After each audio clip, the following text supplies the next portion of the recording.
안녕하세요. 네, 증시 나침판 안지원입니다. 오늘은 또 오랜만에 엄경화 연구원님, 신한증권에서 모시고 조선, 해운, 항공 이야기 한번 나눠보도록 하겠습니다. 네, 반갑습니다. 네, 안녕하세요. 애널리스트 분 중에서는 제일 많이 모시는 게 아닌가 싶은데 네. 요즘 여기저기 부르는 데가 좀 많다면서요? 네, 좀 많으시더라고요. 네. 항상 저희가 모시려고 할 때 꼭 다른데 이렇게 빨리 나오시더라고요. 저희가 항상 이렇게 놓치곤 하는데 네, 그래서 오늘 안 그래도 좀 요즘 조선 기자재 얘기가 좀 많죠. 관심도 많으시고 요즘에 기관 투자자분들도 좀 관심 많으신가요?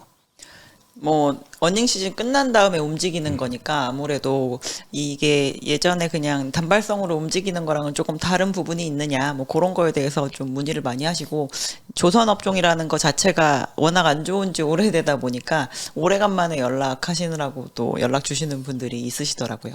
아무래도 조선보다는 기자재 쪽으로 더 관심이 많으신가요? 기자재 같은 경우는 이제 뭐뭐뭐 있었는지 좀 잊었다라고 하면서 그 아직까지 잘 살아 있고 네. 뭐 볼만한 게 뭐가 있느냐라는 것과 아니면 본인이 이제 옛날부터 보셨던 기자재들 중에서 이제 근황 체크 하려고 연락하시는 분들 많습니다. 네. 저희도 그 질문을 드리려고 하는데 네. 기자재가 참 부품이 많잖아요. 네, 많죠. 저희가 본 적도 없고 만져본 적도 없는데 그래서 자세하게 좀 여쭤보려고 합니다. 네, 일단 요즘에 뭐 태조 이방원 중에 하나로 꼽힐 정도로 굉장히 핫한데 그 리포트를 오늘 쓰신 걸 보니까 리먼 사태 이후보다 이번 호황기 마진이 더 좋을 것 같다. 네. 라고 쓰셨거든요. 네네. 혹시 그 이유를 좀 말씀해 줄 수 있을까요? 저희가 예전에는 이제 조선업체들이 상당히 많은 고용 인원을 가지고 있었고 사업장도 이제 계속 확장을 하고 있는 가운데 이제 호황기 때 2007년에 수많은 수주를 받아가지고 그 와중에도 설비 투자를 해서 조선업체 사이즈가 이렇게 늘어나고 있었습니다.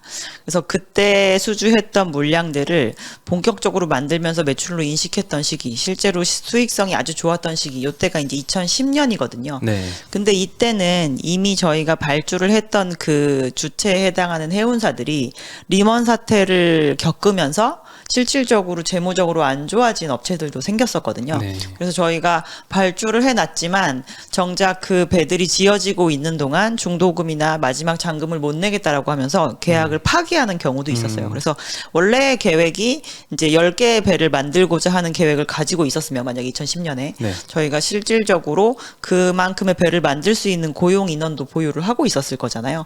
근데 그때 가서 취소가 되니까 정작 매출이 다 일어나지 않은 경우도 있었습니다. 그래서 그때 당시에는 저희가 상대방의 파산으로 인해서 이제 원래 다 매출로 인식하고 다 이익으로 인식했어야 되는 그런 부분들이 차질이 생기는 사례가 있었는데 네. 이제 그런 부분이 없을 수 있기 때문에 오히려 이번에 더 고마진일 수 있지 않을까라는 생각을 하고 있고요. 그 사이에 저희가 조선 업체가 됐건 조선 기자재 업체들이 되었건 다 상당히 고용도 많이 줄이고 사업 사이즈도 많이 줄였기 때문에 옛날처럼 또 저가 수주도 별로 하지 않고 있는 상태거든요. 그래서 오히려 마진이 더 좋아질 수도 있지 않을까라고 보고 있습니다. 실제로 이번에 실적 보니까 조선주보다도 기자재주들 이익률이 네. 좀 많이 올라왔더라고요. 네, 맞습니다. 네, 이번 한번 2분기 실적 그리고 3분기에는 좀 어떨지 좀 변화가 좀 있을까에 대해서 좀 얘기해 주시면 좋을 것 같습니다. 예, 그래서 이번에 이제 조선 기자재 업체들 중에서 이제 수익성을 너무 심하게 좋게 내서 좀 놀라게 했던 네. 업체들 중에 하나가 이제 피팅 업체들입니다. 네. 저희가 태광이랑 성광밴드라고 하는 그런 업체들이고요. 둘 다 상장이 되어 있고 조선뿐만 아니라 이제 정유화학 플랜트에 들어가기도 하고 이제 이런 부품들이기 때문에 저희가 유가가 작년부터 이렇게 쭉 오르면서 그런 쪽에서의 발주까지 같이 겸해져서 꼭 조선뿐만 아니라 이제 헤비 인더스트리들이 좋아지는 거에 대한 부분을 제일 빨리 보여줄 수 있는 부품사거든요. 그리고 약간 다품 종 소량 생산을 하는 업체들이라서 상당히 과점화되어 있는 업체이기도 합니다. 그래서 이 두 개 업체들은 다른 이제 여럿이 만드는 부품 업체들 대비해서도 가격을 좀 잘 지킬 수 있는 그런 특징을 가지고 있거든요. 그래서 이번에 예전보다 더 많은 생산량을 생산함으로 인해서 바로 막 20%대 마진을 보여주는 상황이 되면서 그 회사들의 실적이 나온 날 다른 기자재 업체들까지 다 실적이 들고 일어나는 약간 그런 상황이 됐었고요. 조선 업체들의 주가에까지도 영향을 주는 임팩트를 준 상태입니다. 그래서 이제 조선뿐만 아니라 다른 산업에도 관련 있는 업체가 먼저 이렇게 좋은 실적을 보여준 상황인데 올해 조선이랑 관련되어서 이렇게 바이어스가 큰 업체들 중에 실적을 좋게 보여준 대표적인 또 2분기 업체 중에 뭐가 있냐면 세진중공업이라고 있습니다. 네. 저희가 LPG선에 들어가는 탱크에 들어가는 그 탱크를 만드는 업체인데요. 이제 LPG와 관련되어 있다 보니까 특정 선종에 이렇게 많이 치우쳐져 있는 부분이 있긴 한데 이번에 대폭 실적이 잘 나오면서 앞으로도 저희가 LPG 관련 탱크를 많이 만들 예정이라서 더 좋은 실적을 낼 것 같습니다라고 하는 이제 예상까지도 좋게 보여주는 부분이 있었고요. 뭐 요즘에 많이 얘기가 나오고 있는 이제 LNG 관련된 네. 부품사들 중에서 저희가 초저온 보냉제라고 하는 걸 만드는 상장사들이 있습니다. 한국카본이나 동성화인텍 같은 업체들인데 그 업체들은 2분기가 된다고 해서 전보다 아주 뛰어난 그 실적을 보여준 건 아니지만 꾸준하게 적자를 내지 않고 흑자를 보여주고 있는 그런 상황이고요. 저희가 가장 기대하고 있는 것 중에 하나는 사실 배만 만들었다 하면 무조건 들어가야 되는 그런 필수 기자재를 저희는 좋게 보는데 이제 유일하게 이번에 대폭 적자를 실현을 하면서 지금까지 이제 나올 수 있는 모든 손실의 가능성을 다 한 번에 털어버린 HSD 엔진이라고 하는 그런 업체들도 있습니다. 아, 2분기에 다 턴 건가요? 네네. 3분기부터는 이제 더 이상 손실이 나오지 않을 것으로 보고 있는 상황입니다.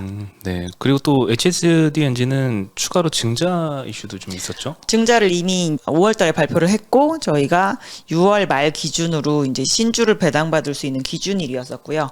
8월 25일 날 유상신주가 올라오고 9월 1일 날 기준으로 무상신주가 올라오게 됩니다. 특히나 그 증자 같은 경우는 이제 금액이 한 900억 정도 됐었는데요. 이게 저희가 이런 기자재 업체들에게 가장 지금 바라는 이슈 중에 하나는 저희가 이제 이런 자금을 가지고 신규로 투자를 해서 앞으로 더 좋은 기자재를 만들겠습니다라고 하거나 뭐 이런 증설 이슈가 좀 있었으면 싶은 그런 상황인데 이제 요번에 LNG 추진 엔진이라고 하는 것들을 선박의 주인들이 많이 발주를 하잖아요. 저희가 네. 기존의 기름 말고 LNG를 써가지고 선박을 앞으로 나아갈 수 있게 만들어주세요라고 하는 그런 요구사항이 있는데 그 요구사항에 맞는 엔진을 만들기 위한 설비를 투자하기 위한 증자 자금으로 쓰겠다라고 발표를 하면서 증자 발표를 한 바가 있습니다. 네. 그리고 이 3분기 얘도 좀 실적이 많이 기대가 되는데 혹시 이렇게 피팅 업체들 이렇게 고마진을 기록했던 요 실적들이 언제까지 혹시 지속될 걸로 보시나요? 일단 피팅 업체들이 고마진을 기록한 이유 중에 하나는 납품하는 제품의 가격이 올라간 것도 있지만 이번 상반기에도 초반에는 원재료 가격이 너무 오른다는 얘기가 상당히 많이 나왔었잖아요. 네. 근데 재료 재고를 한 6개월치 이상 이렇게 보유를 하고 있어서 상반기에 오르는 재료 가격에 그런 타격을 입지 않은 그런 수혜가 있습니다. 그래서 아마 그 재료 가격이 좀 하향 안정화되고 있기 때문에 오히려 지금은 좀 영향이 없는 게 아닌가 이렇게 생각하실 수도 있지만 뭐 그 이후로 만드는 제품의 가격은 더 올라가고 있는 상황이라서 아마 하반기에도 좋은 영향이 있을 것으로 저희는 보고 있고요. 특히나 하반기가 되면 전체적으로 조선이랑 관련된 산업을 하고 있는 업체들은 생산량 자체가 늘어납니다. 그러니까 더 많은 매출이 발생을 함으로 인해서 고정비가 커버되는 효과가 조금 더 극대화될 것으로 보입니다. 그렇군요. 네, 그러면 LNG 보냉제 이런 뭐 기자재 업체들의 제품 단가도 계속 좋아질까요? LNG 캐리어의 가격이 오르면 그거를 따라서 제품 단가도 당연히 올라간다고 볼 수가 있긴 한데요. 저희가 이제 그 말씀하신 부분은 이제 프라이스에 관련된 부분이고 더 많이 만들면 더 좋을 수 있는데 이제 그 부분은 약간 아쉬운 측면을 갖고 있는 게 이제 보냉제 쪽이라고 볼 수가 있습니다. 저희가 보냉제 가격에 대해서는 조금씩 올려주고 있는 상황이지만 요즘에 왜 뭐 이건 다른 얘기긴 했지만 해상우님 같은 경우는 보면 막 10배씩 오르잖아요. 근데 네. 저희가 이러한 뭐 보냉제 제품 가격이 LNG 캐리어 가격 자체가 올라서 지금 한 20-30% 오른 거기 때문에 재료의 그 어떻게 보면 부품에 대한 가격을 저희가 10배씩 올려주고 막 이러진 않거든요. 그래서 아마 그것도 따라서 한 20-30% 정도 상향 조정되지 않았을까라고 생각을 하고 있는데 더 많이 만들 정도의 양적인 성장은 조금 제한적인 부분이 있습니다. 캐파가 한계가 있어서 그런 건가요? 조선 업체들이 LNG 캐리어를 많이 만들겠다고 해야 저희가 그거에 맞춰서 부품도 많이 납품을 네, 할 수 있는데 조선 업체들이 LNG 캐리어를 많이 수주하긴 하지만 이거는 긴 기간 동안 인도하기 위한 양이지 한 해에 막 원래는 한 20개 만들다가 갑자기 30개 만들 수 있을 정도로 수주를 하겠다. 이런 취지는 아니기 때문에 아무래도 1년에 납품하는 개수에는 조금 한계가 있습니다. 그러면 뭐 수량이 갑자기 많이 늘진 않겠지만 꾸준하게 좀 장기간 동안 지속될 수는 있겠네요. 그렇죠. 예전에는 막 가동률이 막 50%까지 갔다가 다시 70%로 올라왔다가 막 이렇게 되게 등락이 심했었는데 지금은 꾸준하게 이제 80% 이상 아마 사업장 가동률이 유지가 되면서 좀 꾸준한 매출, 꾸준한 이익이 낼 수 있는 그런 환경은 갖춰진 것 같습니다. 그러면 이제 비용 측면에서 보면은 혹시 뭐 유가와 관련이 높나요? 본행제나 이런 기자재 업체들의 예, 본행제 기자재 업체는 이 폴리우레탄을 발포시킬 때 그 주재료가 MDI라고 하는 그런 화학 제품인데요. 이제 유가와 완전히 100% 연동이 되진 않지만 네. 이 MDI 자체의 수급에 영향이 좀 있는데요. 요거 또한 올해 1분기 정도가 거의 가격으로 치면 가장 피크 정도 수준이었고 그 뒤로는 많이 조정을 받은 상태입니다. 그래서 조정받은 가격이 이제 투입이 되게 되면 하반기에는 아마 코스트 다운 효과가 좀 나타나기 시작할 것으로 보입니다. P는 한 뭐 신조성과 오르는 만큼 한 20-30% 정도 올라가고 Q는 꾸준히 장기간 잘 나올 거고 C도 지금 유가가 조금 내려가면서 받으면서 1분기 네. 피크아웃으로 좀 좋아지고 있다. 네. 네. 이런 호황이 좀 오래 갔으면 좋겠네요. 뭐 이제 변동성이 좀 적었으면 좋겠습니다. 아, 오랫동안 이 여팡이 좋아야 애널리스트 입장에서도 좋죠. 뭐 맨날 좋다는 얘기만 하는 것도 재미없을 수 있지만 네. 이제 너무 갑자기 이벤트가 좀 벌어지거나 이러지는 좀 않았으면 좋겠네요. 네, 그리고 조선주 이야기를 하면 사실 최근에는 기자재만큼 핫하지는 못하지만 뭐 현대 미포조선 이런 거는 굉장히 높은 가격대를 유지를 하고 있더라고요. 네. 수주도 많이 늘어나고 있는데 신조성가도 지금 안 꺾이고 계속 올라가고 있죠. 네, 네, 맞습니다. 네, 신조성가는 혹시 앞으로도 계속 올라갈까요? 급격하게 꺾일 가능성은 많이 제한적이 될 수 있는 환경은 된 것 같아요. 왜냐하면 저희가 이 조선은 건설과 비슷한 수주 산업이지만 도크가 비면 마음이 급해지는 산업입니다. 그래서 네. 시간의 가치가 훨씬 더 건설 쪽보다는 영향을 많이 주는 그런 산업이라고 볼 수 있는데요. 지금 저희가 수주 잔고가 많이 차 있다는 얘기를 꽤 여러 번 들으셨을 텐데 네. 잔고가 차 있다는 건 내 창고가 잘 차 있고 앞으로 만들 배들이 많다라는 거거든요. 그래서 그 기간이 길게 되면 굳이 지금 시장에서 뭔가 이렇게 주문이나 이런 게 없다고 하더라도 먼저 나서 가지고 가격을 할인할 일은 없다라는 거죠. 그래서 가격대에 대해서는 이제 시장에서 원하는 바가 있고 원하는 수량이 있다라고 하면 계속 호가 기준으로는 저희가 굳이 낮춰 부를 필요가 없게 됐고 아마 좀 고공행진을 하게 되지 않을까 싶기도 하고요.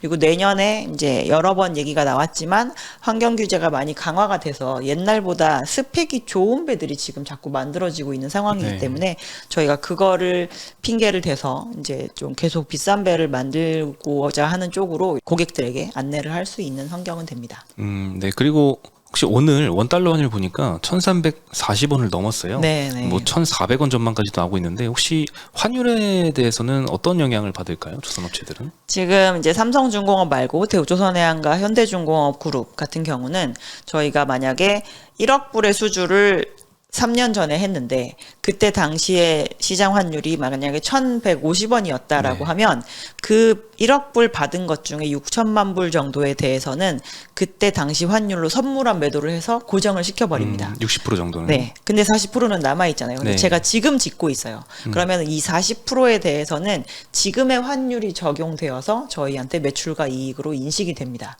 그래서 저희가 뭐 로컬 커런시, 그러니까 한국에서 재료를 사거나 인건비를 지불하거나 이런 건 원화로 어차피 지불이 되는데 저희가 매출 자체가 똑같이 4천만 불이 잡힌다고 하더라도 1,150원의 환율로 환전을 했을 때와 1,340원으로 환전을 했을 때는 원화 기준으로는 다르잖아요. 그렇죠. 그래서 그 매출에다가 이제 비용이 빠져나가고 나면 남는 마진은 오히려 지금 더 많은 거죠. 그래서 환해지를 100% 하지 않는 업체들이 수주를 했는데 건조를 할 때까지 지속적으로 환율이 오른다라고 하면 이익률 자체가 상향 조정되고요.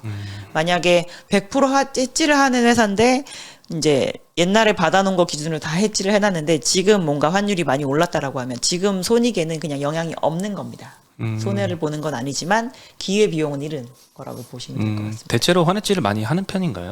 환해질을 보통 60%에서 70% 정도만 하는 회사가 이제 아까 말씀드린 현대대우이고요. 네. 삼성은 조금 특이하게도 100%를 해지를 하는 편입니다. 조금 안타깝네요, 그러면.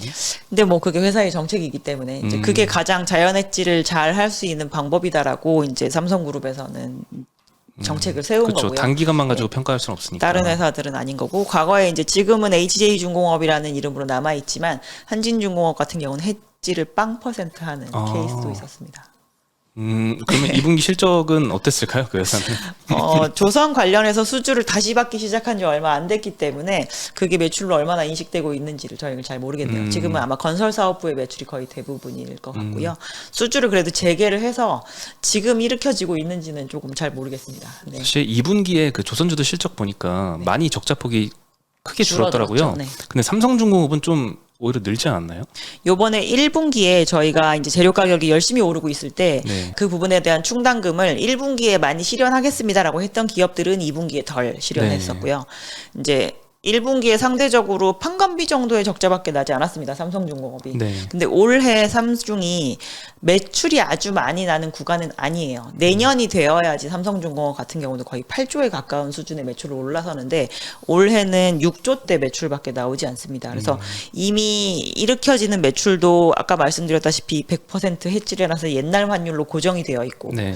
그리고 만드는 양 자체도 스케줄상 올해 많지 않다 보니까 이제 손실에 대해서 이제 실현을 할 때 저희가 환으로도 따로 먹을 수 있는 일회성 이익이 없고 막 그러다 보니까 아무래도 좀 더 두드러졌는데요. 2분기에는 이제 재료 가격에 대해서 확실히 실현을 한 것 같고 그리고 러시아 프로젝트 관련해서도 저희가 이번에 조금 손실을 떨어낸 부분이 있어서 그게 다른 기업과 좀 달랐던 것으로 보이는데요. 하반기가 되면서는 좀 나아지긴 하겠지만 올해 이제 삼성중공업은 매출 자체가 그렇게 많이 올라가는 구간이 아니기 때문에 22년 내내는 턴어라운드 하긴 조금 어렵다라고 미리 밝힌 바가 있습니다. 각 사마다 좀 상황이 좀 많이 다르네요. 환 때문에 3분기에 조금 나아질 수 있는 부분은 이제 삼성 말고 다른 회사들은 그냥 가만히 있어도 뭐 수백억 정도는 이제 일회성 이익으로 좀 들어오는 부분이 있을 겁니다. 그렇군요. 그리고 또 러시아 관련된 리스크도 한번 점검을 해봐야 될 것 같은데 네. 지금 이미 충당금을 좀 어느 정도 많이 쌓았는데 이게 혹시나 이제 전쟁이 계속 지속되더라도 뭐 스위프트가 뭐 완화가 되거나 그러면은 다시 돈을 받아서 이 충당금을 도로 환입하려는 이런 경우도 생길 수 있을까요? 매출 차질로 인해서 사실 생긴 충당금이라고 보셔야 될 것 같습니다. 저희가 원래는 인식을 했어야 되는데 입금이 안 되면서 근데 이제 이미 조선소가 짓고 있고 마지막 잔금을 내는 시점쯤에 가서 만약에 그 스위프트가 풀려가지고 받는다라고 하면은 환입이 일어날 수 있을 거라고 보고 있고요. 이제 지금 현재 러시아에 관련된 프로젝트에서 이제 차질이 생겨서 저희가 3년과 24년에 지어야 되는 러시아 프로젝트는 이제 조금 연기를 해놓은 상태입니다. 그래서 그게 결국에 그 사이에 해결이 돼서 돌아와 버리면은 그냥 원래 예정대로 진행을 하는 거니까 크게 상관은 없을 것 같은데요. 이제 22년에는 어쨌든 매출 차질을 일으켰잖아요. 계약에 문제가 네. 생겨서 이제 그 부분이 만약에 조기에 해결이 된다라고 하면 말씀하신 환입 가능성도 좀 있다고 봐야 되겠죠. 지금 러시아 비중이 좀 많은 회사들은 어떤 회사들이 있죠? 삼성이 가장 많은 상태인데요. 실제로 현금상으로 손실이 난 부분은 없습니다. 왜냐하면 저희가 올해 원래 5개를 인도를 할 예정이었는데 그중에서 2개는 그 제재 이전에 이미 인도가 되었고요. 네. 3척에 대해서 문제가 되고 있는데 이 3척의 계약 총 금액은 8.6억 불입니다. 근데 저희가 만들면서 중간에 돈을 받아놨잖아요. 네. 그래서 받은 돈이 5.6억 불이라서 실제로 채권이 될 수 있는 부분은 3억 불인데요. 이 뒤에 5척 말고 내년과 내후년에 원래 지으려고 받아둔 거에 대한 계약금도 저희가 수령을 했을 거잖아요. 네. 그 계약금이 6억 불입니다. 그래서 음, 실제로 3억 불 정도는 현금상으로는 플러스인 상황인데 이제 저희가 회계상으로는 처리를 해야 되는 상태이다 보니까 이제 충당금을 떨은 거죠. 그렇군요. 네, 마지막으로 그 기자재 중에서 그 처음에 얘기하실 때 부품 굉장히 뭐 여러 가지가 많고 종류도 많은데 헷갈린다. 우리가 아는 것도 있지만 모르는 게 훨씬 더 많을 것 같은데 어떤 기자재들이 있는지 종류와 관련된 기업들 한번 설명해 줄 수 있을까요? 뭐 아까 말씀드린 것처럼 LNG 관련된 본행제 기자재는 어떤 것이냐면 LNG를 저희가 원래 상온에 그냥 두면 기체 상태잖아요. 그쵸. 그래서 이걸 매우 낮은 온도, 초저온과 매우 높은 기압 고압으로 이제 누르는 그런 역할을 하는 그런 탱크 안에 들어가는 보냉제라고 하는 부분이 있습니다. 그래서 그게 구기압에 마이너스 162도까지 내려야 되는데요. 네. 그런 거를 만드는 업체가 우리나라에 이제 과점 체제로 되어 있어서 한국카본이랑 동성화인텍이라고 하는 두 업체가 있고요. 이 두 업체의 고객사는 같습니다. 삼성과 현대로부터 수주를 하는 케이스고 대우조선해양이 하고 있는 타입은 그닥 이 두 개 업체가 하는 타입과 같지 않기 때문에 그쪽에서 나오는 물량은 좀 적습니다. 그런 것들이 있고 그리고 이제 LPG 선에 들어가는 탱크는 또 세진중공업이라고 하는 업체가 네. 만들고 있는 상태이고요. 현대중공업과 현대미포조선이 있는 그 위치에 거의 동일하게 이 위치를 하고 있거든요. 그래서 현대중공업이 수주하는 LPG 탱크의 물량이 거의 100% 이쪽 회사로 간다라고 보시면 될 것 같은데 어찌 하다 보니까 LPG 관련된 선박을 거의 국내에서는 현대그룹이 수주를 독점적으로 하고 있는 상황입니다. 그래서 거의 대부분 이쪽에 들어오는 수주 물량이 세진으로 간다라고 보시면 될 것 같고요. 그리고 선박이 앞으로 이렇게 추진이 돼서 나아가려면 엔진이 필요하잖아요. 네. 그런 엔진을 만드는 업체가 현대중공업 그룹은 현대중공업 안에서 만들고요. 삼성이랑 대우 같은 경우는 HSD 엔진이라고 하는 과거의 두산 엔진이었던 회사한테 수주를 받는 그런 부분이 있습니다. 블럭하는 업체들 같은 경우 지금은 해상풍력 업체로 바뀌었지만 삼강에멘티라고 하는 업체가 예전에 삼성중공업과 바다를 사이에 두고 이렇게 마주보고 있으면서 선박 관련 블럭을 만들었었던 그런 사례도 있었고요. 아까 단조나 뭐 태웅이라고 하는 단조 업체라고 하는 철로 된 이렇게 작은 부품들 이런 거 만드는 업체도 있고 이제 피팅 밸브라고 하는 것들을 만드는 업체는 이제 태광이나 뭐 성광밴드라고 하는 업체들이 있습니다. 종류 엄청 많네요. 계속을 풀 수 있어요. 그리고 선박이 앞으로 나아가는 그런 엔진을 저희가 보통 주기 엔진이라고 하거든요. 근데 선박 안에서 저희가 전기를 쓰잖아요. 그래서 그런 발전 엔진도 또 들어가야 되는데 그 엔진을 만드는 업체 중에서는 STX 엔진이라고 하는 업체도 있습니다. 아, 너무 많네요. 그러면 이 많은 기자재 업체들 중에 탑픽으로 선정하는 거는 아까 말씀하신 HSD 엔진인가요? 예, 저희는 필수 기자재. 그러니까 이 배가 좋을 때 좋고 저 배가 좋을 때 좋은 거 말고 배만 만들면 무조건 들어가요. 여기저기 다 들어가는데. 네. 혹시 그럼 조선주 중에서는 탑픽을 어떤 걸로? 저희는 싼 거를 가져가자라고 해서 여전히 한조회를 가장 한조회. 좋게 보고 있는 상황이고요. 너무 말할 때마다 민망하네요. 네, 오랫동안 조선에 대해서 많이 공부를 해봤고요. 작년도 9월 달에 한번 모셨고, 네. 올해 3월 달에 모셨고, 이제 8월 달에 한번 또 모셨는데, 뭐 한 내년 초쯤에 다시 한번 알겠습니다. 모시면 좋을 것 같습니다. 그때까지 또 호황이 계속되길 네, 바라겠고요. 오늘 말씀 감사합니다. 감사합니다. 네. 네, 안녕하세요. 증시 나침판 안지원입니다. 네, 오늘은 시정증권의 엄경화 연구원을 모시고 2부에서 항공에 대해서 한번 이야기를 나눠보도록 하겠습니다. 네, 안녕하세요. 네, 안녕하세요. 네, 지난번에 조선과 기자재 많이 이야기를 해주셨는데요. 항공사도 이제 좀 관심을 가져보면 좋지 않을까라는 싶은 생각이 드는데, 저도 일단 최근에 항공 예약을 하나 했거든요. 어디 가십니까? 저는 이제 다낭으로 떠나려고 네. 준비를 좀 하고 있는데, 안 그래도 지금 8월 달부터 좀 급격하게 해외 국제선 여객 수가 많이 늘어나고 있더라고요. 네, 맞습니다. 네, 이제 좀 회복이 되는 건가요? 그래서 지금 2주 전에 해당하는 바캉스 시즌에 주간 단위 기준 한국의 국제 여객 이용객 수가 한 49만 명을 딱 찍고 지금 2주 연속 감소하고 있습니다. 아, 피크 아웃인가요, 벌써?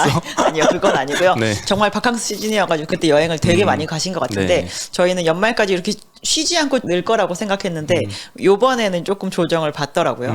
근데 이게 진짜 주간 단위로 원래 한 150만 명 정도 이용을 하다가 어디까지 줄었느냐 3만 명까지 줄었다가 그 3만 명까지 줄었던 게 올해 왜 3월에 한번 방역 완화한다라고 발표를 하고 6월 8일자 기준으로도 공항에 대해서 거의 전면 완화하겠다라고 하면서 또 이제 2차로 풀었잖아요. 네. 그래서 이 시기에 3만 명 저점에서부터 쭉 계속 올라와가지고 49만 명이 된 거였었거든요. 그래서 힘들었네요. 좀. 연말까지는 이제 국토부의 타겟이 한 반까지 다시 올려놓겠다라고 했으니까 한 75만 명, 뭐 80만 명 요 정도까지 늘리겠다라고 했는데 50만 명을 넘을 줄 알았더니 이제 거기까지 딱 와서 지금 정지 상태인 상태다라고 보시면 될 것 같지만 그래도 거의 3분의 1 정도 회복이 된 거죠. 네. 3분의 1로 만족해야 될까요? 근데 저희가 봤을 때 속도는 수요가 생각보다 이 모든 방역 단계로 인해서 이제 항공 서비스도 예전과 같지 않음에도 불구하고 대단히 많이 예약을 하면서 나가고 계신 상태이기 때문에 아마 연말까지 실제로 절반까지 늘리겠다라고 하는 그 부분이 맞춰지지 않을까 싶습니다. 안 그래도 우리나라 사람들이 해외여행 되게 자주 가잖아요. 네, 네. 그래서 1년에 몇 번씩 가시죠. 그렇죠. 네. 언뜻 생각하면 이제 다른 나라 항공사들도 좀 힘들 텐데 그 여객 수로 비교하면 우리나라가 좀 빨리 회복을 하고 있는 건가요? 근데 우리나라는 국제 여객의 그 비중이 되게 높은 나라이고요. 미국이나 중국 같은 경우는 국내 여객만으로도 이 여객의 비즈니스가 되게 큰 나라거든요.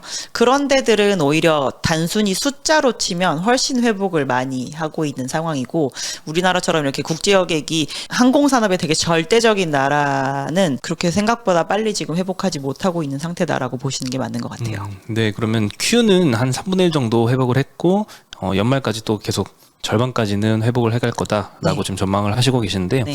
P는 어떨까가 궁금하거든요. 티켓 프라이스도 좀 많이 올라왔나요? 일단 대형 항공사들이 가는 원거리 같은 경우는 저희가 원래 이제 방역 단계가 탁 완화가 되는 시점쯤에 코로나 이전 가격 대비 한 100에서 150% 정도 오른 것 같아요라고 네. 얘기를 했었는데 그 뒤로 더 올라서 200% 이상까지 간 상태인 것 같더라고요. 근데 요즘에 국제 여객의 로드 팩터, 저희가 탑승률이라고 얘기하는 그 부분이 항공사들마다 이렇게 다 뒤져보면 2분기에 거의 80%대 정도로 기록을 했습니다. 네. 상당히 높은 정도 수준이거든요. 근데 대형 항공사들이 저희가 생각을 해보면 코로나 기간 동안 원거리를 가는, 그러니까 비즈니스 수요로 가는 미국이나 아니면 유럽에 대한 노선은 중단을 하진 않았습니다. 그래서 진짜 이 탑승률이 20%인데도 그걸 유지를 했었거든요. 근데 네. 그게 순식간에 올라와서 이제 80%대가 된 거잖아요. 그래서 수요가 워낙 탄탄하고 이 공급에 대해서 갑자기 막 다른 항공사들이 막 끼어들 수 있는 그런 구조도 아니기 때문에 장거리는 이 높은 가격을 유지하기가 조금 편한 편인데요. 요즘에 이제 예약하신 다낭이나 뭐 네. 저가 항공사들이 급격하게 최근에 다시 노선을 재개하면서 어디를 갔는지를 뒤져보면 정말 갈 수 있는 데가 되게 제한적이라서 거의 다 비슷한 데를 가고 있어요. 이제 인천 나리타 뚫린 지 얼마 안 돼서 이제 거기 정도 좀 가거나 근데 그것도 패키지 여행에 대해서만 그쵸, 저희가 아직까지. 열다 보니까 근데 갈 수 있는 데가 별로 없으니까 일단 거기를 가던 항공사들은 다 갑니다. 네. 그리고 이제 일부 다낭 가고 동남아 이제 괌 사이판과 동남아 일부 이렇게만 가는데 저가 항공사들이 원래 수익성을 잘 내면서 다니려면 사실 한중일이 일단 대단히 원활해야 되고요. 네. 그리고 나머지 갈 수 있는 선에서의 그런 모든 동남아 국가가 다 이제 문을 활짝 열어줘야 되는데 그렇지 않고 있는 상황이다 보니까 저가 항공사들이 가는 지역은 슬슬 이제 가격 경쟁이 약간 시작이 된 상황입니다. 그래서 처음에 괌사이판 갈 수 있는 정도의 가격이 예전에 막 유럽 가는 가격이랑 비슷하대라고 얘기가 됐었는데 요즘에 다시 노선 재개하고 나서 다 그쪽에다 노선을 놓은 상태거든요. 그래서 그 가격은 지금 고점 대비해서 조금 내려오고 있습니다. 그래서 저희가 이제 아까 말씀드린다시피 여러 번 여행을 많이 가신다고 말씀을 드렸잖아요. 근데 네. 이게 항공사들이 갈 수 있는 데가 너무 제한적이라서 다 괌으로 가고 다 사이판으로 가고 하면 아마 연말까지 갔을 때 공급이 더 제한적으로 느는데 가는 데만 간다. 근데 그쪽은 늘리고 싶을 만큼 또 늘릴 수 있다. 만약에 그런 환경이면 가격이 조금 더 내려갈 수도 있지 않을까라고 보고 있습니다. 저도 지금 그 최근에 예약을 했는데 네. 생각보다 안 그렇게 비싸네라는 생각이 비싸지 들더라고요. 않다고 생각하셨죠? 네. 네, 최근에 제가 한 달 전만 해도 뉴스 같은 걸 보면은 와 물가가 너무 높은데 이게 네. 비행기 가격도 엄청나게 올라가고 있다. 네, 네. 미국 호텔 가격도 한번 비싸고. 4인 가족 갔다 오면 뭐 1,000만 원 그냥 깨진다 이런 그렇죠. 얘기가 많았거든요. 또 이렇게 상황이 조금 또 달라지고는 있네요. 네, 그리고 또 안 그래도 유가가 지금 또 120불까지 갔다가 많이 안정화가 되긴 했는데 네. 90불 근처에서 더 이상 안정화가 되지는 않고 있어요. 지금 항공사들도 유류에 대한 부담도 있긴 할 것 같은데 어느 정도 지금 부담을 느끼고 있는 상황이죠? 근데 저희가 과거에 그런 노멀한 비행기 가격일 때 막 유가가 오르면 그거에 대해서 뭐 대형 항공사 같은 경우는 유료 할증료를 50%밖에 뭐 커버 못 해준대요. 막 이런 얘기 나오고 네. 했었지만 지금은 순수하게 비행기 티켓 가격이 너무 높잖아요. 네. 그래서 유류가 이렇게 비싸도 사실 손익에 되게 큰 훼손을 줄 만큼의 부담이 되지는 않고 있습니다.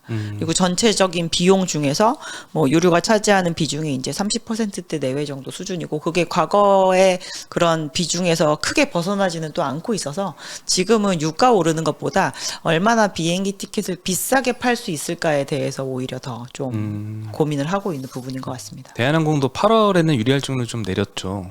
이제 7월 중순부터 8월 중순까지의 유가로 9월 1일자부터 적용이 되는 그 유료 할증료가 결정이 됩니다. 근데 네. 저희가 120불 기록하고 나서 지금 점진적으로 내려오고 있는 상황이니까 아마 7월을 고점으로 해서는 조금씩 내려오고 있는 상태일 것 같네요. 네.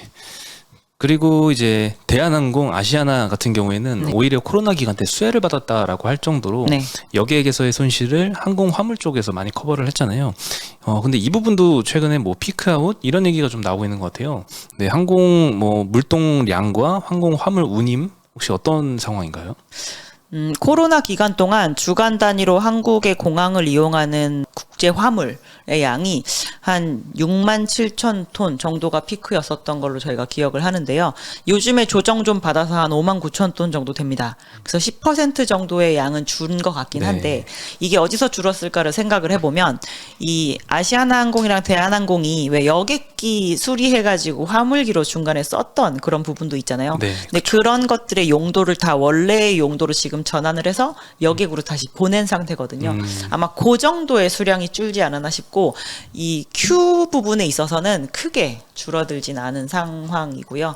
운임 자체는 아마 2분기 정도까지는 1분기 대비해서 올랐던 것으로 보이는데 7월에 돼서 조금 조정을 받았다고는 하지만 예전 대비해서 지금 거의 2배 이상의 운임을 유지를 하고 있어서 항공 화물 쪽에서는 여전히 수익성 측면에서도 크게 나쁘지 않습니다. 그럼 한간에서 걱정하는 화물 피크아웃 이런 걱정까지는 아직 안 해도 될까요? 3분기, 4분기 실적에 반영이 될 정도로? 화물 같은 경우는 중국 노선이 안 뚫리면 아마 고공행진을 유지하지 않을까 싶습니다. 저희가 아시아 퍼시픽 노선의 국제 화물이 되게 많은 편인데 중국의 항공사들이 여객기를 가동을 해서 그 여객기의 벨리카고가 이제 화물의 수송에 쓰이게 되면 이 화물 수송 시장에서의 공급이 그걸로 인해서 많이 할당이 되게 되는데요. 지금 한중 노선이 그렇게 원활하지가 않은 편이잖아요. 그래서 화물을 전용으로 하고 있는 업체들이 여전히 되게 유리한 상태이기 때문에 중국의 여객 노선이 재개가 되지 않는 이상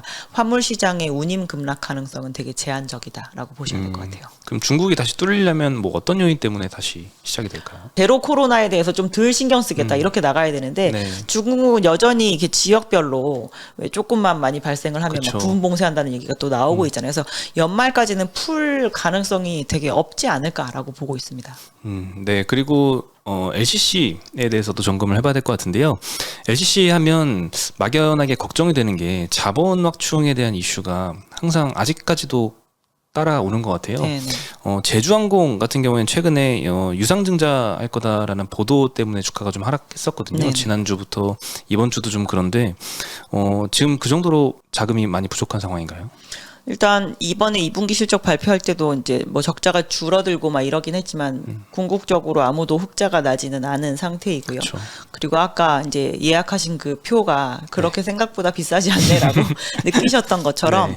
3분기가 되어도 지금 아직 항공사들이 비행기를 다 띄우고 있지는 않거든요. 이제 저가 항공사들도 한 30% 정도 아마 국제 여객 비즈니스를 하고 있는 것으로 알고 있습니다. 그래서 그렇게밖에 안 띄우면 비행기는 10대가 있는데 이 중에서 이제 뜨고 지고 하는 거는 6대밖에 안 뜨고 지는 거고요.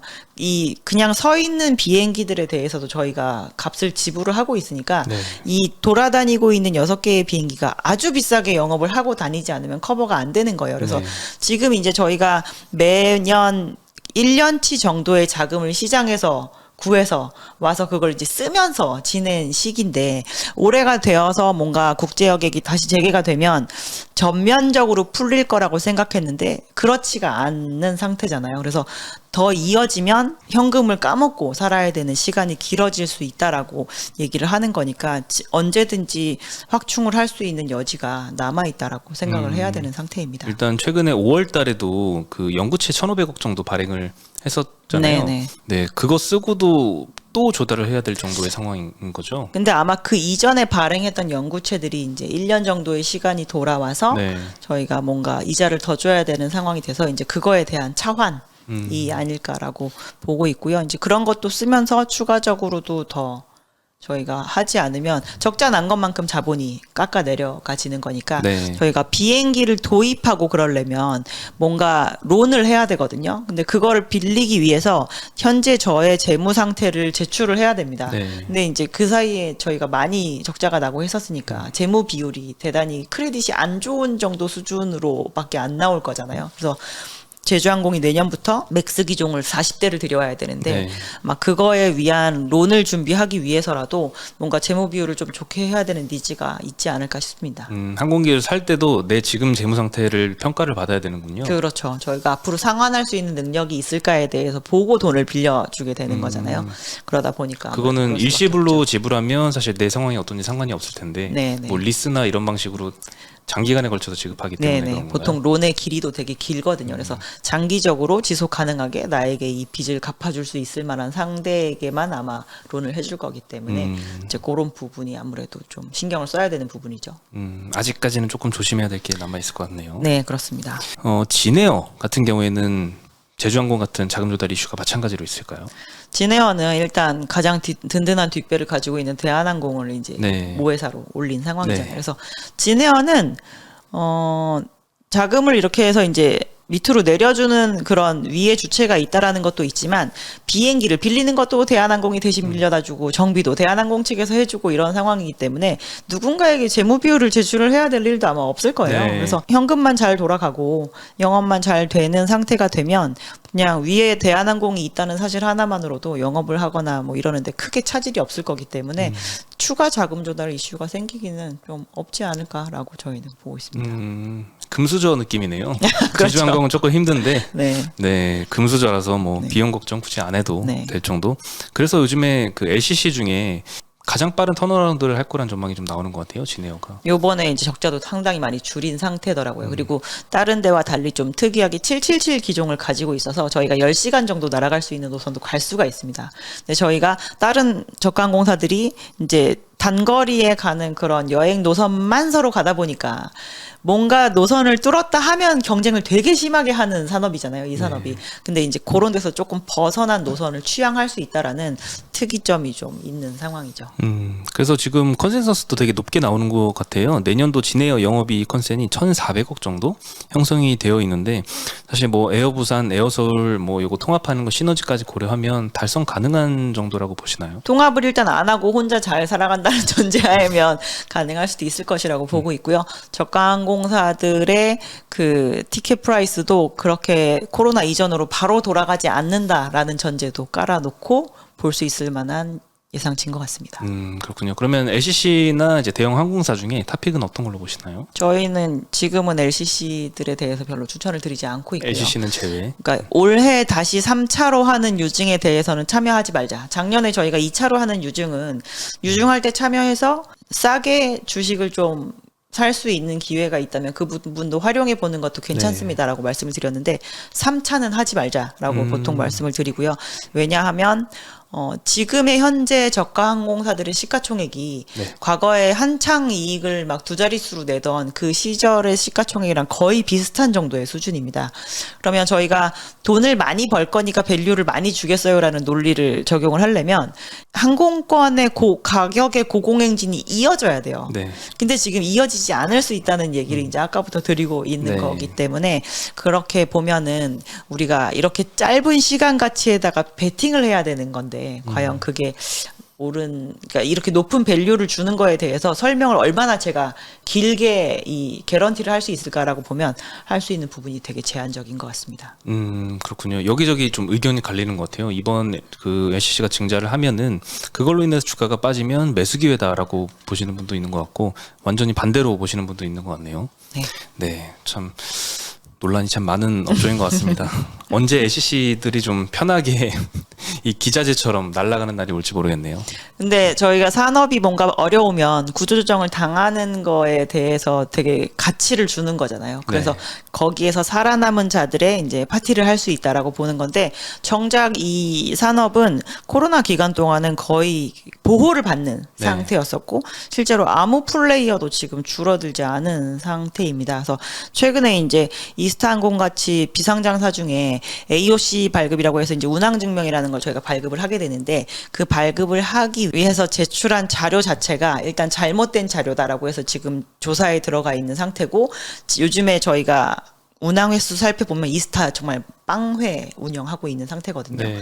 근데 이러한 여러 가지 이벤트가 있는 상태이지만 이제 딱 까놓고 봤을 때 한국의 여전히 저가항공사는 9군데가 라이센스를 갖고 있는 상황입니다. 그래서 그 부분에서 변화가 없기 때문에 실질적인 항공업계 구조조정이 없었으므로 저희가 지금 맘 놓고 다시 다 제자리로 돌아가서 살 수 있을 것 같아요라고 얘기하는 게 조금 어려운 거죠.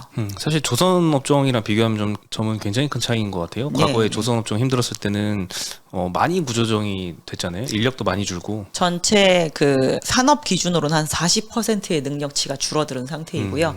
인력은 거의 50% 줄어든 것 같습니다. 근데 이번에는 그 좀 전에 말씀드렸던 제주항공 연구체도 국책은행한테 발행한 거죠. 뭐 기한 자금이라고 해서 네. 이제 기간 산업 안정화 자금 요런 식으로 결국 아마 들어왔지 정부한테 않았을까 도움을 싶네요. 받은 건데 네. 그렇게 그때는 조선업체는 별로 안 도와줬고 이번에는 도와주는 거는 아무래도 코로나가 일시적으로 끝날 거다라는 전망 때문이겠죠. 그리고 코로나 자체가 너무 항공 비즈니스에 큰 타격을 준 네. 그 산업이었잖아요. 그래서 항공사들은 원래 자기의 능력치가 있고 운수권이라고 하는 것도 국가로부터 배분을 받아서 왔다 갔다 할 수 있는 권리를 가지고 있었는데 네. 그게 이 방역이라는 체계로 인해서 못 쓰게 된 거니까 이제 그거를 가지고 이러한 사정 때문에 비즈니스를 못해서 돈을 못 벌고 있다는 것 때문에 너는 그냥 시장에서 도태되라고 할 수는 없는 거죠. 네. 그 상황에서는. 그래서 전 세계 모든 항공사들이 다 보호를 받은 것은 아니지만 일단 한국에서는 전체적으로 특별 고용 사업으로 지정을 해서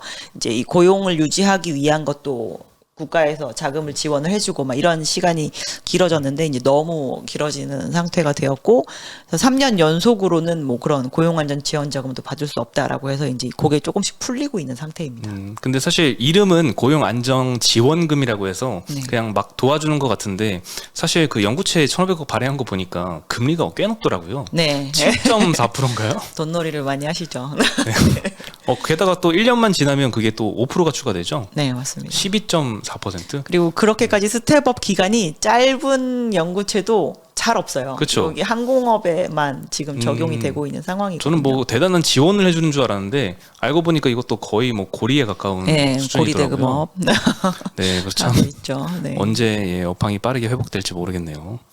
네, 그러면 오늘 항공도 점검을 마쳤고요. 그러면 2부를 마치고 3부에서는 또 해운 이야기 들려드리겠습니다. 감사합니다. 감사합니다. 네, 안녕하세요. 증시 아침판 안지원입니다. 네, 오늘은 신영증권 엄경화 연구님과 세 번째 해운에 대해서 이야기를 나눠보겠습니다. 네, 해운 섹터는 참 HMM과 더불어서 굉장히 작년도까지 핫한 주식이었는데 네. 요즘엔 조금 상황이 좀 달라졌더라고요. 네. 많은 분들이 고생하고 계시는 상황이죠. 네. 해운이 사실 좋을 때는 정말 시원하고 좋았는데 네. 그만큼 이 업황의 사이클이 진폭이 엄청 큰 것 같아요. 네, 맞습니다. 최근에 실적은 좀 어땠나요? 컨테이너 선사인 대표적인 이제 HMM 같은 경우는 네. 1분기보다 2분기 실적이 절대 수치 기준으로는 조금 감소를 해서 뭐 그래도 매우 많은 실적이지만 네. 이제 저희가 실적이 피크아웃했나라고 생각을 할 수 있는 그런 수치가 나왔고요. 이제 벌크 선사들 같은 경우는 뭐 BDI 자체가 좋지 않았음에도 불구하고 페노션이 1분기보다 더 높은 2분기 실적을 발표를 하고 분기 실적 기준으로 아마 거의 사상 최고치 수준이었던 것 같습니다. 그래서 그랬고 대한해운 같은 경우는 이제 워낙 시장의 운임이랑 베팅하는 영업을 좀 덜 하는 편이기 때문에 그냥 안정적인 수익을 좀 보여준 상태입니다. 네, HMM 같은 경우에는 이제 운임과 물동량이 지금 다 QOQ로 좀 감소를 한 것 같아요. 네. 그러면 이대로 하반기까지 계속 하락세로 갈 걸로 전망을 하시나요? 일단 운임 자체는 뭐 매주 확인하시겠지만 SCFI가 지금 꾸준하게 빠지고 있고 네. 최근 들어서는 원래 한 1%포인트 내외밖에 안 빠지다가 막 3%씩 빠지고 있는 상태거든요. 그래서 운임 하락세는 아마 지속이 되지 않을까 싶습니다. 저희가 옛날보다 화물을 실으려고 화물을 들고 계신 분들이 선택할 수 있는 선택지가 많아진 거죠. 배들이 더 들어오기도 하고 옛날보다 해운사들이 노선 자체도 좀 많이 놓으니까 더 싸게 그 화물을 수령을 하려고 하는 경쟁이 이제 시작이 된 거라고 봐야 되는 부분이고요. 내년에는 물리적으로도 또 배가 되게 많이 들어올 예정이기 때문에 아마 이런 화물 유치 경쟁이 더 심해지지 않을까라고 보고 있고요. 물동량은 사실 절대 수치가 줄어든 건 아니었고 적체 현상으로 인해서 좀 그런 부분이 영향을 받으면서 해운사들 중에 특히나 HMM 같은 경우는 공급도 줄고 수요도 줄었는데요. 이번에 같이 실적을 발표한 이제 머스크 같은 경우는 보면 1분기 대비 2분기가 운임도 조금 올라갔고 물량도 조금 늘긴 했습니다. 물론 늘어난 폭이 대단한 건 아니지만요. 그래서 이게 이제 밑에서 화물을 어느 정도 차지하는 데 있어서의 이런 시장 점유율 자체가 줄어드는 업체들은 Q도 줄고 P도 내려가고 하는 상황에 직면을 할 것 같고 MS를 좀 지킬 수 있는 경쟁력이 어느 정도 있는 업체들 같은 경우는 아마 총량 자체가 주는 것은 아니기 때문에 물동량은 지키고 운임은 좀 빠지는 영향을 받지 않을까라고 보고 있습니다. 네. 전환사채 굉장히 많은 물량을 네, 산업은행이 네. 갖고 있잖아요. 그 전환을 아직도 안 한 물량이 굉장히 많은데 네. 엄청 호황이고 주가 좋을 때도 사실 못했는데 반대로 가도 좀 하기 좀 힘든 상황 아닐까요? 근데 아마 처음에 전환을 할 때 그 논리대로라고 한다면 저희가 이제 23년과 24년에 전환을 할 수 있는 시기가 되거든요. 네. 근데 그게 전환을 할 수 있는 시기가 도래해도 산업은행 쪽은 먼저 전환하겠다고 한 적은 없습니다. HMM이 저희가 조기 상환을 할게요라고 했더니 상환을 할 거야? 그럼 난 전환을 할게라고 선택을 한 거였었거든요. 근데 앞으로 남아있는 전환사채들의 전환 단가는 다 5,000원입니다. 네. 지금보다 주가가 더 내려간다라고 하더라도 전환을 하지 않으면 배임에 해당이 되니까 저희는 하겠어요라고 하는 그 논리가 계속 통할 만한 가격대에 지금 네. 있는 상태죠. 그래서 아마 내년이 되었을 때 회사가 또 조기 상환 청구를 하게 되면 국책은행은 또 전환을 하겠다는 선택을 하지 않을까라고 보고 있습니다. 네. 그리고 사실 최근에 그 중국 락다운 굉장히 한창 상하이 봉쇄 심하게 했었을 네. 때 그게 풀리면서 운임이 좀 반등을 하지 않을까 이런 기대도 잠깐 했었거든요. 실제로 그때 한 3, 4주 정도는 반등을 했었는데요. 네. 이제 그 뒤로는 항만에서 일하는 인력들이 다 돌아와서 그런지 적체는 어느 정도 되지만 이제 포트에서 처리가 되면서 오히려 전체적으로 가격은 좀 빠지고 있는 상태입니다. 그리고 미국 그 서해안의 그 적체 현상은 요즘 상황은 어떤가요? 미국 서해 적체는 되게 많이 줄었는데요. 네. 동부의 적체가 어, 고점을 갱신하면서 이번엔 또 동부가 올라가고 문제군요. 있는 상태이고요. 저희가 이제 서부에서 되게 크게 파업을 할 거다라는 예고를 계속적으로 나오게 되면서 화주들이 이제 이 물량을 동부로 좀 선제적으로 많이 돌렸습니다. 그래서 서부에서의 뭐 물동량 그로스는 이렇게 한 자릿수인데 동부는 막 20%씩 늘고 막 이러더니 결국 거기 물량이 쌓여가지고 지금 적체가 늘어나고 있는 상황이고 러우 전쟁이 나면서 유럽 지역에 있는 적체가 늘고 있어서 글로벌 총량으로 보면 지금 적체 현상은 계속 뚫고 올라오고 있는 상황인데 서부 적체는 풀려서 서부 운임은 쭉쭉 빠지고 있는 상태죠. 그렇군요. 네. 네, 그리고 또 우크라이나 전쟁 영향도 점검을 좀 해봐야 될 것 같은데, 러시아에서 많이 수입을 하던 걸 이제 좀 먼 나라들에서 대체 수입을 네. 하면서 좀 수혜를 좀 보지 않았을까 이런 기대도 있었는데, 그 상황은 어떤가요, 러시아 영향은? 근데 저희가 이제 러시아나 우크라이나가 되게 곡물 같은 경우 많이 수출을 하던 네, 국가였었잖아요. 그렇죠. 그래서 원래 가던 그 루트가 있었을 거라는 거죠. 대형선에 한꺼번에 많이 실어가지고 많이 갔을 텐데 이 전쟁 기간 동안은 이 대체할 수 있는 화물을 찾기 위해서 각지각소로 가는데 얘네만큼 물량을 많이 줄 수 있는 주체는 없으니까 네. 뿔뿔이 흩어져서 저희가 찾으러 가잖아요. 네. 그래서 중소형 운임이 상당히 견조했습니다. 그래서 지금 이제 벌크 선사들이 2분기에 BDI라고 하는 수치는 분명히 내려갔는데 왜 이렇게 실적이 잘 나왔지라고 보면 이런 선사들이 시장에서 사고팔고 이렇게 빈도 있게 하는 건 보통 큰 배로 하지 않아요. 작은 배로 하는데 이 작은 배 시장은 그냥 꾸준하게 좋았던 거예요. 그 사이에. 근데 요즘에 이제 다시 우크라이나가 뭐 곡물을 수출을 하기 시작했다라고 하는데 네. 작황도 지금 되게 좋은 것으로 알고 있거든요. 그래서 그게 안 나오고 저희가 없는 이 물량을 찾으러 돌아다니는 것보다 차라리 그 물량이 시장에 풀려주면 물동량 자체가 조금 해소가 되는 부분이 있기 때문에 오히려 해운시장 전체에는 저희는 긍정적인 영향을 주지 않을까 싶긴 한데 요즘에는 이제 그런 거 말고 그냥 중국 경기가 안 좋다는 얘기가 나오면서 네. 제일 큰 벌크선에 해당하는 운임이 와장창창 깨져서 총 운임이 조금 안 좋게 나오고 있을 뿐입니다. 그래서 러우 전쟁 같은 경우는 물동량 자체가 안 풀리고 있는 것보다는 풀려주는 게 시장에 궁극적으로 좋은 영향을 줄 거다라는 거고요. 지금은 그것 때문에 이렇게 BDI가 안 좋나라고 걱정을 하시지만 그거보다는 그냥 중국 영향이 좀 크다라고 보시면 될 것 같아요. 실제 우크라이나 흑해항구는 풀려서 처음에 선적할 때 옥수수 잘 수출되는 것까지는 확인을 했거든요. 네네. 그 이후의 상황도 잘 무사히 되고 있나요? 지금 뭐 도착지에서 어떻게 되고 있다 뭐 이런 얘기는 없지만 뭐 아마 뭔가 잘 안 이루어지면 어레스트 됐다는 뉴스가 뜰 텐데 네. 그런 뉴스는 없는 상황입니다. 아직까지는 조금 안심해도 되는 걸로. 네, 네, 네. 그리고 그 자료 보니까 8월 19일 기준으로 전주 대비해서 BDI가 13.4%. 네. 네, 굉장히 많이 빠졌던 거는 아까 말씀하신 중소형보다는 조금 큰 배들 네, 대형 위주로. 운임이 매우 좋지 않고 이제 중국이 금리까지 저렇게 건드리면서 이제 네. 완전히 경기 침체에 대해서 얘기를 하니까 저희가 하반기에 아주 열심히 기대했던 것 중에 하나는 결국에는 부양책도 하고 뭔가 인프라 투자도 하겠지라는 거였는데 그거에 대해서 실행이 안 되는 게 그냥 맞는 건가 보다라고 하니까 굵직굵직하게 헤비 인더스트리가 안 움직일 거라는 생각을 하는 거고 그럼 결국 철광석 수입 시장이나 이런 부분이 안 좋겠네라고 생각을 하면서 이제 대형선 운임이 중소형선보다 엄청나게 조정을 받았습니다. 반대로 또 LNG선 운임은 같은 기간에 39% 급등했던데 요거는 네네. 또 웬일인가요?